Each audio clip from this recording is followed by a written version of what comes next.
Nawalan ng gasolina at nabakante, natagalan at humina sa pag-atake, katamaran ng humila sa pag-abante, hanggang sa parang lumisan at nakampante. Ningas gugon kung ilalarawan ng umiral na kaugalian. Ningas gugon na sinagawa ang kakaunti at naunang ilan. Ningas gugon na sa simula lang ginaganahan akong galingan. Ningas gugon na sa hulihan sarili kalaban sa tunggalian. Paano nga ba tatapusin kung di makaya kahit magpumilit? Di ko magawang akuin ang dating taglay o dala kong init. Di gumagana ng matulin kapain man o kahit anong pihit. Ang dami kong dapat habulin ngunit hindi tumatakbo yung isip.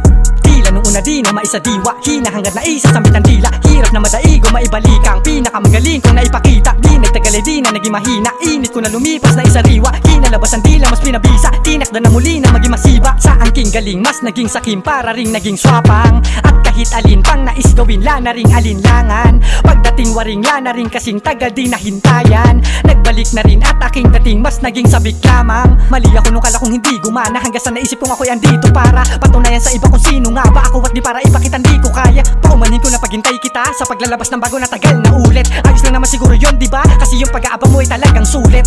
Bukod pa nga sa mga pagsubok na di na maawat, dagdag isipin pa ang sariling kapalarang di ko naman hawak. At di makakaila na kung bakit ba ako naging nararapat. Ay dahil din sa inyo kaya dapat na rin akong magpasalamat. Umpisahan ko kay kuya na dahilan ng pagsisimula ko. Siya rin ang pinakauna na naniwala sa mga tula ko. Hanggang ngayon ay patuloy pa rin at hindi kailanman nagbabago. Gusto ko lang sabihin napakalaking tulong ng mga nagawa mo. Gayon din sa aking pamilya na kahit kailan ay hindi kumontra. Binigay at pinaramdam sa akin ang tunay na buong suporta. Sa pagmamahal na di matatawaran ang pasasalamat ko'y sobra. Kaya marapat na maisama kayo dito sa munti kong obra. Sa kasintahan na umiintindi kahit di madalas mag-usap. Dahil may ibang inuuna o kaya naman ay abala sa sulat. Wala akong ibang masasabi kundi mahal kita, salamat ng pusat. Tulad mo'y tinuturing din kita bilang isa na walang katulad. Sa kaibigan at kamag-anak pati mga kakilalang nananatiling tumatangkilik sa aking kada maisalang. Sa totoo lang kung tutuusin hindi nyo yan pakinabang. Pero kusat buong puso nyong binibigay ng walang alinlangan. Maraming salamat.